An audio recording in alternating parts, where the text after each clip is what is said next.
Moa Lundberg got her first hermit crabs in 2009, not knowing that they would become an obsession that would still be following her more than 10 years later. During her decade as a hermit crab keeper, she has made the first ever correct care sheets in Swedish, started the first Swedish hermit crab forum, and been in contact with pet stores both in person and via email to make them change the way they keep hermit crabs. She has discovered how to tell individual hermit crabs apart through seedy patterns, does her best to inspire and help crab owners in Facebook groups and on her Instagram account at LHCS Sweden. She is a local rep for LHCOS, CSJ, and through her love of hermits has acquired many amazing new friends all over the world. Please welcome Moa Lundberg. Tammy Weick's love of hermit crabs began 45 years ago with a jumbo-sized purple pincher that she named Lias. Unfortunately, not much was known back then about how to successfully keep hermit crabs.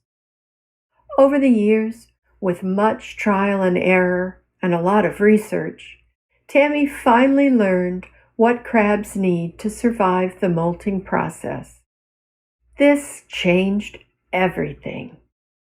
Following her passion, she began her business, now known as the Hermit Crab Patch, in order to help pet hermit crabs thrive in captivity. Please welcome Tammy Weick.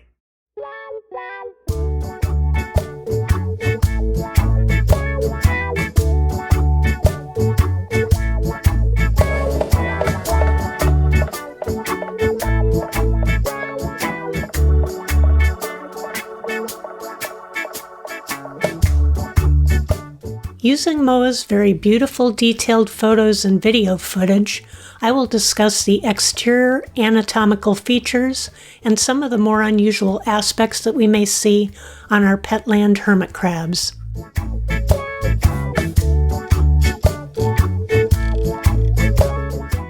We will begin with a photo of Hercinabeta brevimanus, commonly referred to as an endo, starting with the forward portion called the cephalon, or head. The slightly pointed part of his head behind his eyes is what is left of his rostrum. Fully developed land hermit crabs possess very reduced or absent rostrums, unlike when they were zoe in their marine larval stages where the rostrum was long, pointed, and prominent.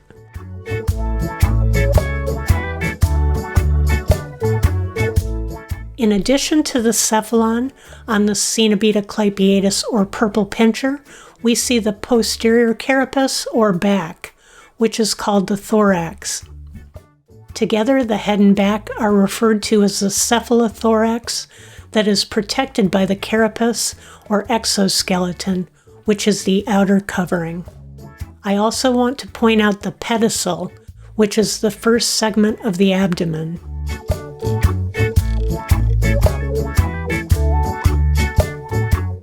Here we see the side view of the purple pincher's cephalothorax.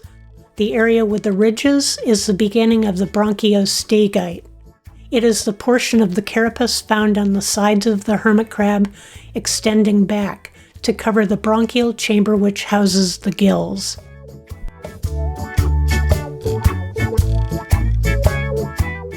Land hermit crabs have compound eyes located on movable peduncles or stalks, with corneas situated on top. Eye stalks and corneas vary in shape, depending on species, and are often used to identify them.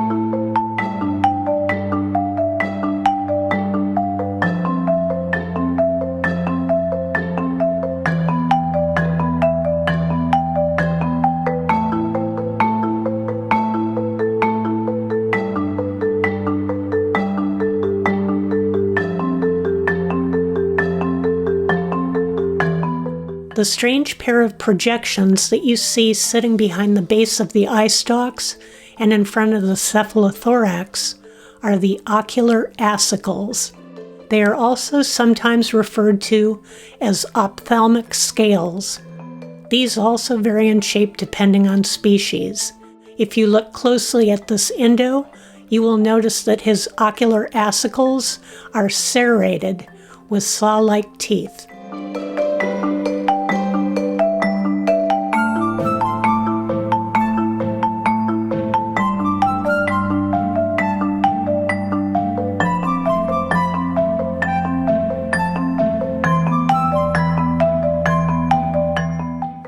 On this purple pincher, they are more rounded.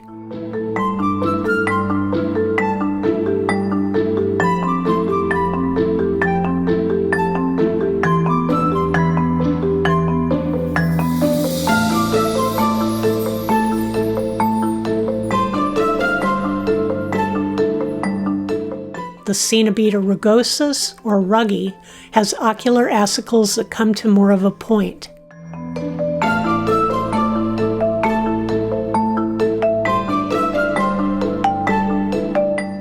Moving down to the front or face portion of the hermit crab, we see the pair of antennules and antennae, which are sensory organs.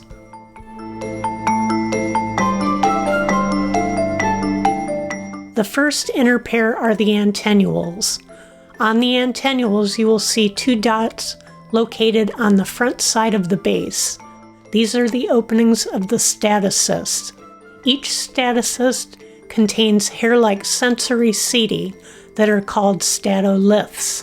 The statoliths help the hermit crab maintain balance and orientation. The statocyst opening shapes also vary by species, as you can see in the next photos of a ruggy and Indo.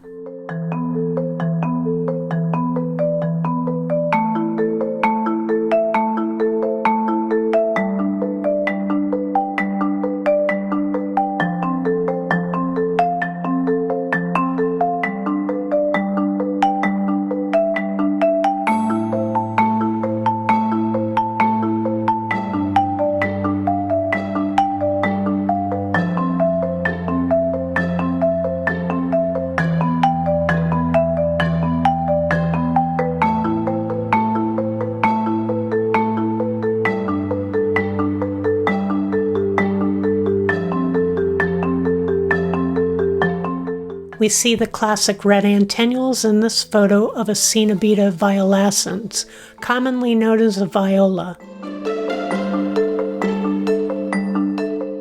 The antennules are the primary olfactory organs in land hermit crabs, and high humidity has been found to be very important in detecting odors such as food. The rapid flicking of antennules increases their ability to detect odors.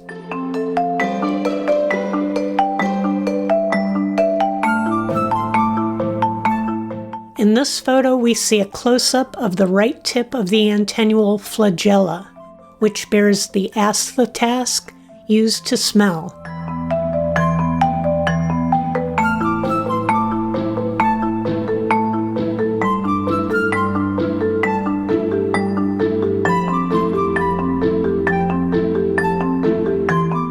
Here is the same crab showing both antennules. By zooming in, we are able to see the flagellum in beautiful detail.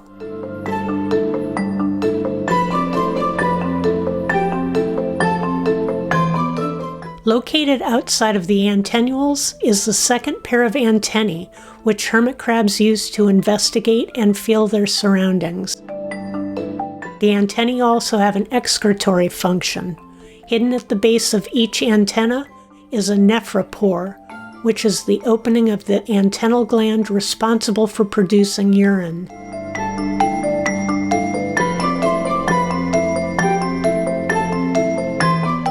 Below the two pair of antennae, we find the maxillipeds, or mouthparts. There are three pairs of maxillipeds, of which we can see the outermost pair in the next three photos. These maxillipeds are used in feeding, drinking, and as we will see in several videos, they are used in grooming.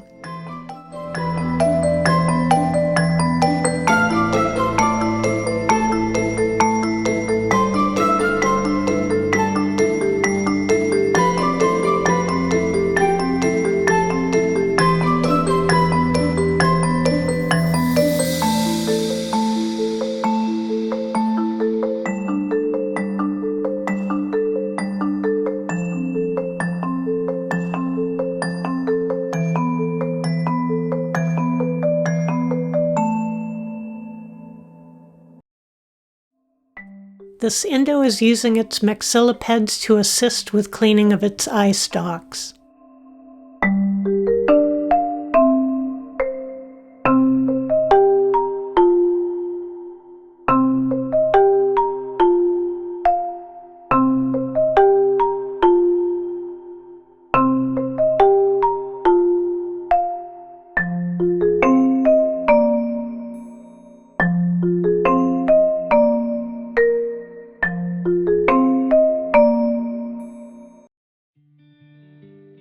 As decapods, hermit crabs have 10 appendages. The first pair are the chelipeds, or claws. The brush of setae seen on this endo's small claw are hair-like projections. Claw setae have been found to have the ability to wick water up through the gill chamber with the help of the gill bailer to fill the back of the shell with shell water. The small claw is primarily used for eating.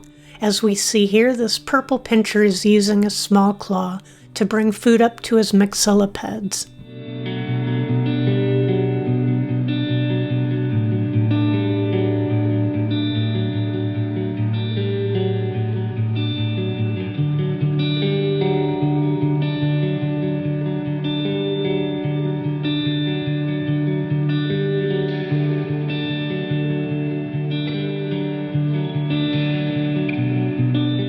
The large claw is used for defense, and the teeth or denticles are designed to crush.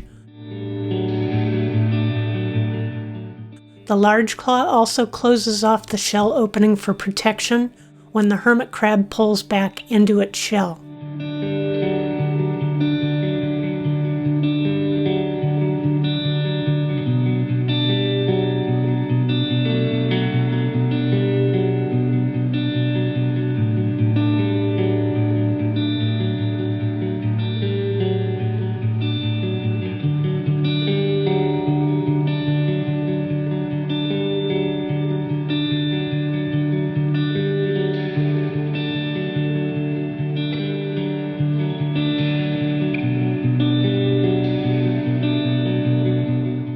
The endo has a large left claw that is proportionally larger than other species.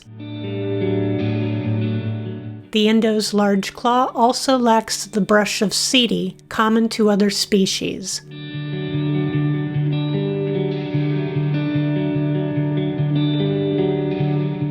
Some species of hermit crabs have stridulatory ridges, known as stitch marks, on the outside of their large claw. The prominent ridges, as shown on these ruggies, were thought to be the origination of the chirping or croaking type noise that hermit crabs make.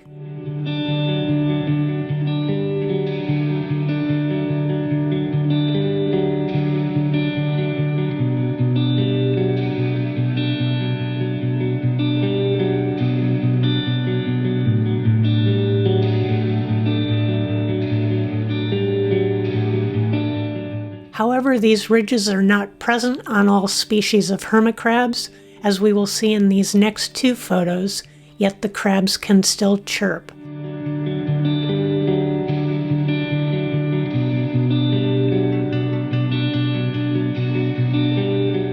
Another very interesting thing to point out about the large claw can be seen on the endo in the next few photos. Moa discovered that cetal patterns are unique to every crab, like human fingerprints. These patterns can best be seen on a segment of the large claw as shown. To learn more about this, you can watch Moa's presentation on the CrabCon YouTube channel. Directly behind the claws are two pairs of periopods, known as the ambulatory or walking legs. The walking legs of a freshly molted hermit crab will have sharp, needle-like nail tips.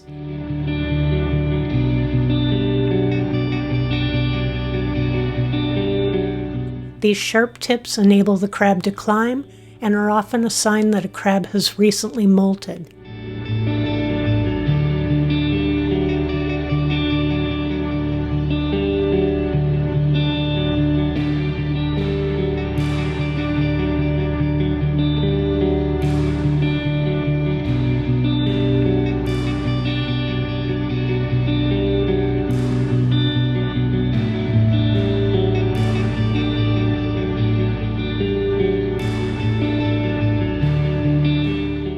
In this photo, we can see that the endo has lost both walking legs on its right side.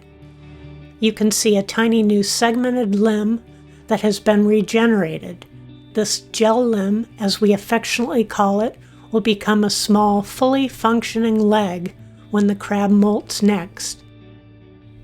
After some additional molts, it will become a full-sized limb.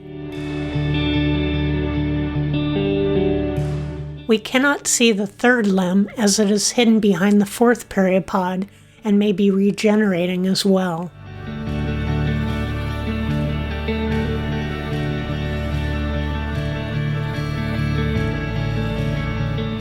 Here we can see the fourth periopods, which are reduced in size and are used by the crab to hold and stabilize itself as it moves in and out of its shell. The dark portions of the limbs are chitinous shell gripping scales.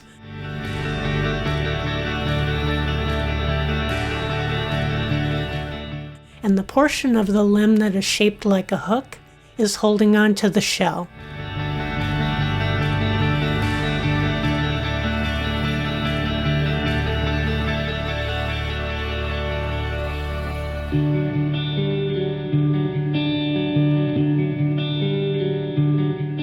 Behind these limbs are the fifth periopods that are also reduced in size and have small pinchers on the end.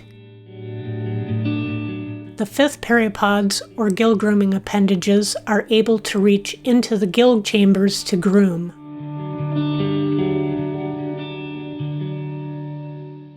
They are also used in general grooming along with the maxillipeds to groom the eyes, antennae, and antennules.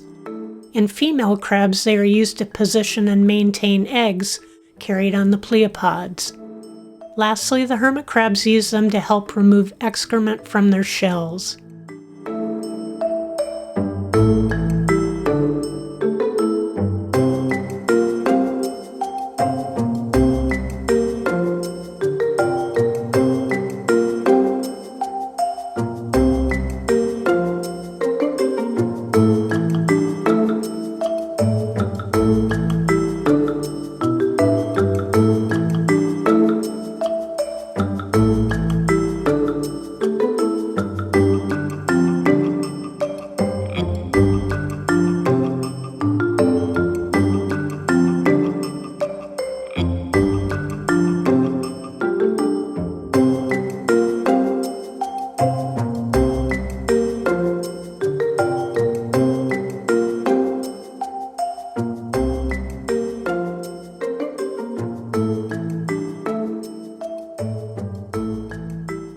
The next couple of photos show the underside or sternum of male ruggies.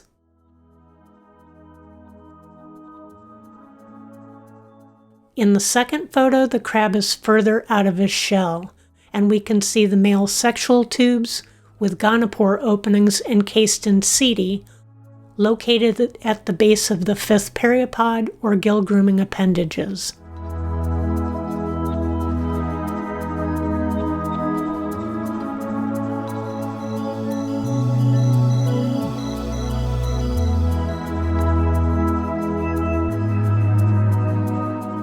This video, a portion of which we saw earlier, shows an even better view.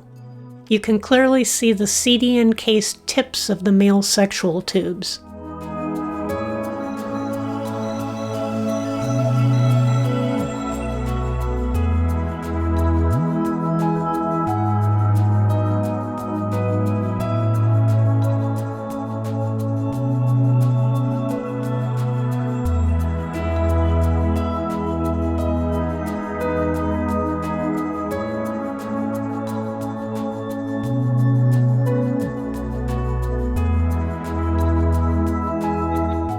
Next, we see the female sternum. Female gonopores are located at the base of the third periopods, or the second pair of walking legs.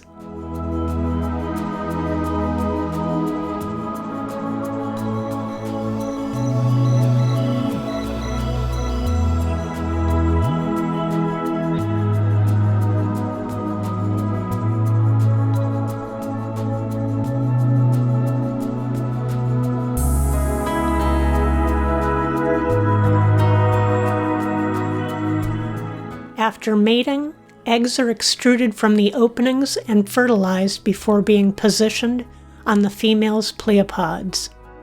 Pleopods are located on the left side of the pleon or abdomen of female crabs, as can be seen on this female viola.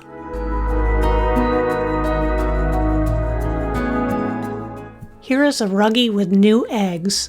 Most hermit crabs carry their eggs for about a month before hatching them in the ocean.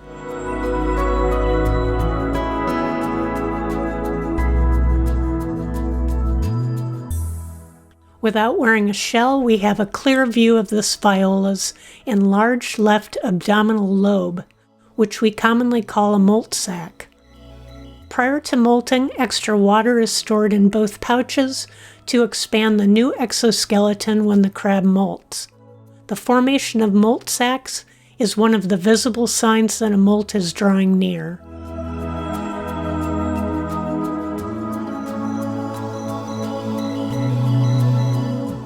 This is also an excellent view of the abdominal lung, which is a third active respiratory site unique to land hermit crabs. It is located here on the top and side of the abdomen and varies in size depending on species and habitat preference. Finally, we can see the uropods and telson, which are located at the end of the abdomen. The uropods are paired, asymmetric, and used to grasp the interior of the shell.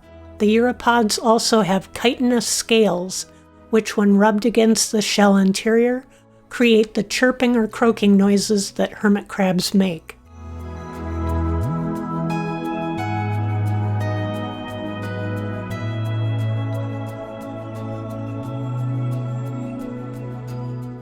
Finally, the telson is the center portion at the end of the abdomen, and located behind it is the anus.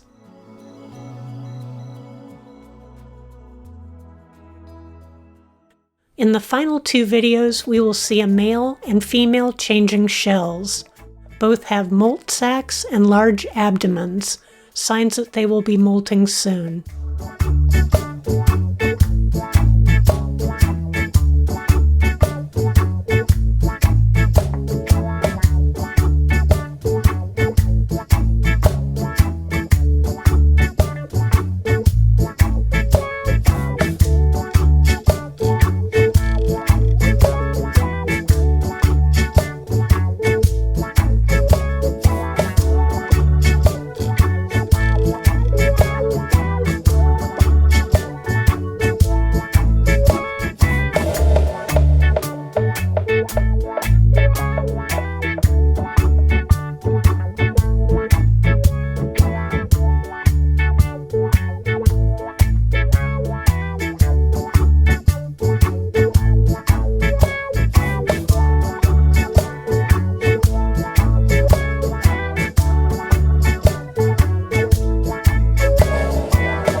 Thank you for watching. We hope you enjoyed the presentation.